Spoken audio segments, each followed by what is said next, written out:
എൻ്റെ അടുത്ത് വരുന്ന പേരൻസിൻ്റെ ഒരു കോമൺ കൺസേൺ ആണ് അവരുടെ കുട്ടികളിലെ retained oral habits. Retained oral habits എന്ന് പറഞ്ഞ് അവർ വരുമ്പോഴത്തേക്കെന്ന് വെച്ച് കഴിഞ്ഞാൽ വിരൽ ഓടിക്കുന്ന ശീലം, അല്ലെങ്കിൽ നഖം കടിക്കുന്ന ശീലം, മൗത്ത് ബ്രീത്തിങ്, വാ തുറന്ന് കിടന്നുറങ്ങുന്നത്, ടങ് ത്രസ്റ്റിങ്, നാക്ക് കൊണ്ട് തള്ളുന്നത്, അല്ലെങ്കിൽ ബ്രെക്സിസം, പല്ലെറുമ്പൽ, പെൻസിൽ കടിക്കുന്നത്. ഇത് മിക്ക പേഷ്യൻസും വരുമ്പോഴത്തേക്കും അവരവരുടെ കുട്ടികളെ അവരുടെ ഒരു കുറവായിട്ട് അല്ലെങ്കിൽ അവരൊരു വഴക്ക് പറയുന്ന ഒരു അവസ്ഥയിലാണ് പറയുന്നത്. ഈ കുട്ടിക്ക് ഇതുണ്ട്, എത്ര പറഞ്ഞാലും മാറില്ല, എത്ര പറഞ്ഞാലും അവരനുസരിക്കുന്നില്ല. പക്ഷേ ഈ പേരൻസ് ഒന്നും മനസ്സിലാക്കുന്നില്ല, ഇത് ആക്ച്വലി അവരുടെ പ്രോബ്ലം അല്ല, അത് അവരുടെ ബേസിക്കലി ഒരു സൈക്കോളജിക്കൽ പ്രോബ്ലം ആണോ എന്ന് ചോദിച്ചു കഴിഞ്ഞാൽ അത് ഒരു ഡെവലപ്ഡ് ഒരു ഹാബിറ്റ്സ് ആണ്, റീറ്റെയിൻഡ് ഒരു ഓറൽ ഹാബിറ്റ് ആയിട്ടാണ് അത് വരുന്നത്. അതിൻ്റെ ബാക്കിലുള്ള സൈക്കോളജി ഒന്നെങ്കിൽ ഫിയർ ഫാക്ടർ ആയിരിക്കും, അല്ലെങ്കിൽ സ്ട്രെസ് ആയിരിക്കാം, ലോൺലിനെസ് ആയിരിക്കാം, അല്ലെങ്കിൽ എന്തിനെങ്കിലും ഒരു ഫോബിയ വരുന്നത്, അറ്റൻഷൻ ഡിസോർഡേഴ്സ് വരാം, മാൽന്യൂട്രീഷൻ വരാം, അല്ലെങ്കിൽ അതിൻ്റെ അകത്ത് അവർ എന്തെങ്കിലും ഒരു വഴക്ക് പറഞ്ഞതിൻ്റെ ഒരു വിഷമങ്ങളോ അങ്ങനെയുള്ള പല കാര്യങ്ങളിലേക്ക് വരാം. അപ്പോൾ നമ്മൾ ഓരോന്നോരോന്ന് നോക്കുമ്പോഴേ അതിൻ്റെ അകത്ത് മനസ്സിലാവുള്ളൂ. അപ്പോൾ ഞാൻ ഒരു ഒറ്റയടിക്ക് പറഞ്ഞു കഴിഞ്ഞാൽ അവർക്ക് ആവശ്യം ഫസ്റ്റ് പേരൻസിനും അതോടൊപ്പം തന്നെ കുട്ടികൾക്കും ഒരു കൗൺസിലിംഗ് ആണ് ആവശ്യം വരുന്നത്. അത് കഴിഞ്ഞിട്ട് നമുക്ക് ഹാബിറ്റ് ബ്രേക്കിംഗ് അപ്ലയൻസസ് കൊടുക്കാൻ സാധിക്കും. അങ്ങനെ അത് നമുക്ക് മാറ്റിയെടുക്കാം. അപ്പം നോർമലി ഈ ഇപ്പോൾ പറഞ്ഞ എല്ലാ ഹാബിറ്റ്സും ഒരു 5-6 വയസ്സ് വരെ വലിയ പ്രോബ്ലം ഒന്നുമില്ല. അത് കഴിഞ്ഞിട്ട് ആ ഹാബിറ്റ്സ് കണ്ടിന്യൂ ചെയ്യുമ്പോഴാണ് അത് ബാഡ് ഹാബിറ്റ്സ് ആയിട്ട് അല്ലെങ്കിൽ ബുദ്ധിമുട്ടുണ്ടാക്കുന്ന സംഗതികളായിട്ട് വരുന്നത്. അപ്പോൾ ഇങ്ങനെയുള്ള ഹാബിറ്റ്സ് വന്നാലുള്ളൊരു പ്രോബ്ലം എന്താണെന്ന് വെച്ച് കഴിഞ്ഞാൽ അവർ സൊസൈറ്റിയിൽ നിന്ന് അവർ പുറകിലേക്ക് പോകും, സോഷ്യൽ മിംഗ്ലിങ്ങിൽ അവർ പുറകിലേക്ക് പോകും.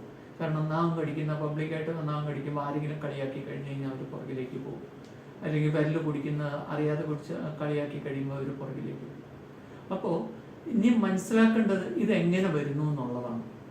അപ്പോൾ തം സക്കിങ് എന്ന് പറയുന്നത് നമ്മുടെ ജനിക്കുമ്പോൾ തന്നെ അല്ലെങ്കിൽ നമ്മുടെ പ്രഗ്നൻസി നമ്മുടെ യൂട്രസിൽ തന്നെ ഉള്ള ഒരു ഹാബിറ്റാണ്.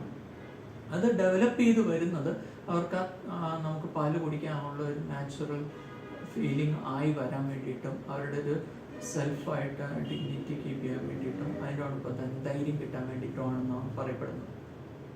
അപ്പോൾ അത് മാറാതെ വരിക അല്ലെ അത് കിട്ടാതെ വരിക എന്ന് പറയുന്നത് മെയിനായിട്ട് അവർക്ക് ലോൺലിനെസ് വരുമ്പോഴോ അല്ലെങ്കിൽ അങ്ങനെ അവർക്ക് ആ സമയത്തിന് വിശക്കുന്ന സമയത്ത് കഴിക്കാൻ കിട്ടാതെ വരുമ്പോഴോ ആണ് നോർമലി വരുന്നത്.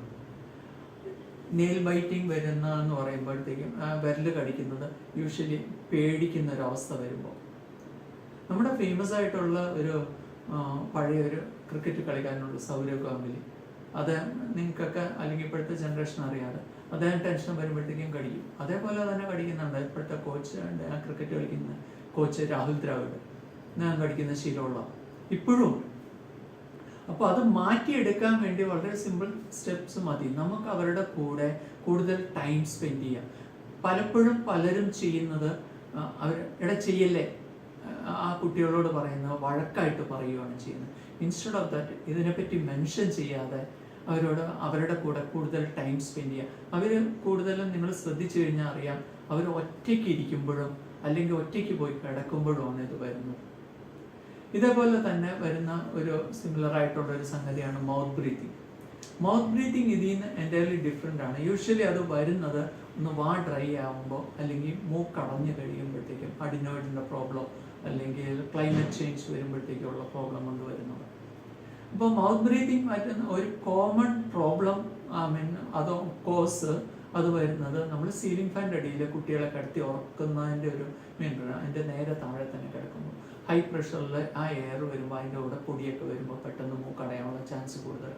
ഒരു പരിധി വരെ നിങ്ങൾ കുട്ടികളെ അതിൽ നിന്ന് മാറ്റി കിടത്തുമോ, മാക്സിമം ദൂരത്തേക്ക് കിടത്തുമോ അല്ലെങ്കിൽ വോൾ ഫാൻ യൂസ് ചെയ്യുകയോ ചെയ്ത് അത് മാറ്റാം. അഡിനോയിഡ് ഉണ്ടെങ്കിൽ അതിന് ഉള്ള ട്രീറ്റ്മെൻറ്റ് എടുക്കണം. അതിൻ്റെ കൂടെ തന്നെ ബ്രീത്തിങ് എക്സസൈസും ചെയ്ത് കഴിഞ്ഞ് കഴിഞ്ഞാൽ ആ അവസ്ഥ മാറ്റിയെടുക്കാം. ടങ് ത്രസ്റ്റിങ് അഗെയിൻ നമ്മുടെ ഒരു സക്കിങ്, നമ്മുടെ പാല് കുടിക്കാനുള്ള ആ ഒരു ഫീലിംഗ് അത് വന്നിട്ട് നമ്മൾ നാച്ചുറൽ സക്കിങ് ഹാബിറ്റിന് വേണ്ടിയിട്ടാണ്. ആ ടങ് ത്രസ്റ്റിംഗ് വരുന്നത്.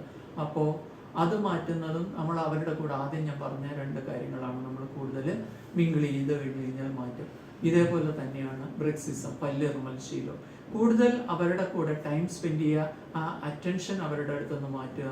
അറ്റൻഷൻ സീക്കിങ്ങിൻ്റെ ആ കാര്യങ്ങൾ വരുമ്പോഴത്തേക്ക് അവരോട് കൂടുതൽ മിങ്കിൾ ചെയ്ത് കഴിഞ്ഞ് കഴിഞ്ഞാൽ മാറ്റാം. അതിൻ്റെ ഒപ്പം തന്നെ നിങ്ങളൊരു ഡെൻറ്റിസ്റ്റിനെ കാണുക, അവർക്ക് ഒരു കൗൺസിലിങ്ങും അതോടൊപ്പം തന്നെ ഹാബിറ്റ് ബ്രേക്കിംഗ് അപ്ലയൻസും ചെയ്ത് കഴിഞ്ഞ് കഴിഞ്ഞാൽ യൂസ് ചെയ്ത് കഴിഞ്ഞാൽ മാറ്റാവുന്നതേ ഉള്ളൂ. അപ്പോൾ നിങ്ങൾ റെഗുലറായിട്ടൊരു ഡെൻ്റൽ ചെക്കപ്പ് നടത്തുക. Have A good day.